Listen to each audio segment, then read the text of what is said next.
I have $65,000. I want to invest it where I can make the highest return possible. I don't want to lose any of my principal, and I want access to my principal whenever I need it. Hey, this is Jeff Rose, GoodFinancialSense.com.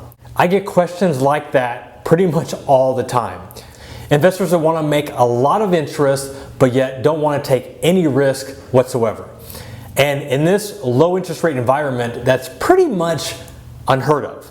CD rates are at all-time lows, mortgage rates are all-time lows, so trying to make the most amount of money in the short term is very hard.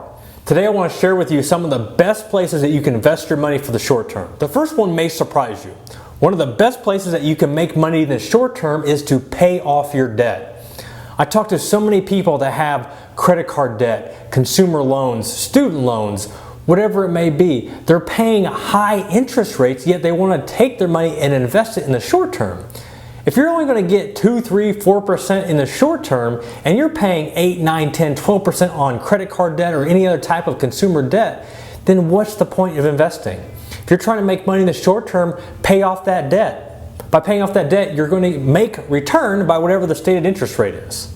Other options you have when choosing the best places to put your short-term money is ditching your brick and mortar or your local bank or credit union. And I'm sorry to all the local banks, but if you are comfortable going online, you have the ability to open up online savings accounts, online checking accounts, and online money market accounts.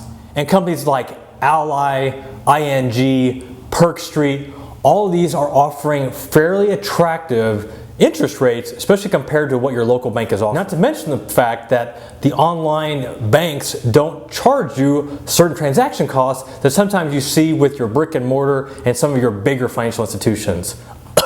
Bank of America. It's amazing how much technology has developed nowadays to where a lot of your online banks offer some of the same services that your brick and mortar or your local financial institutions are offering, to where you don't even need them anymore.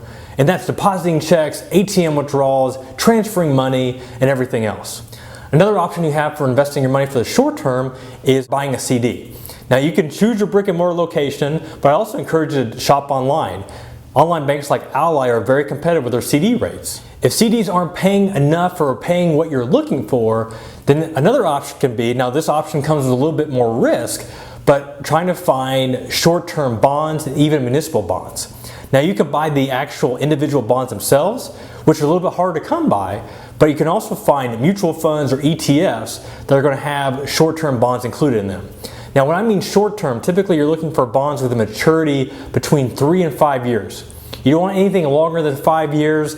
There's this inverse relationship with interest rates and bond prices, a little bit complex, but you could lose your principal when interest rates go up. So you want to make sure that you're choosing the shortest term possible. Another option that I'm pretty partial to when investing your money for the short term is peer-to-peer lending. Peer-to-peer companies such as Lending Club and Prosper offer a very unique way to basically you become the banker. So now you're loaning money out and you're getting paid the interest rate that a bank would get when they make a loan to you if you were to apply for a home or an auto loan. You can check out my review post where I show you how I opened my Lending Club account and shows you how I've averaged just north of 8, just about 9% since I opened my account, which is about 3 years ago.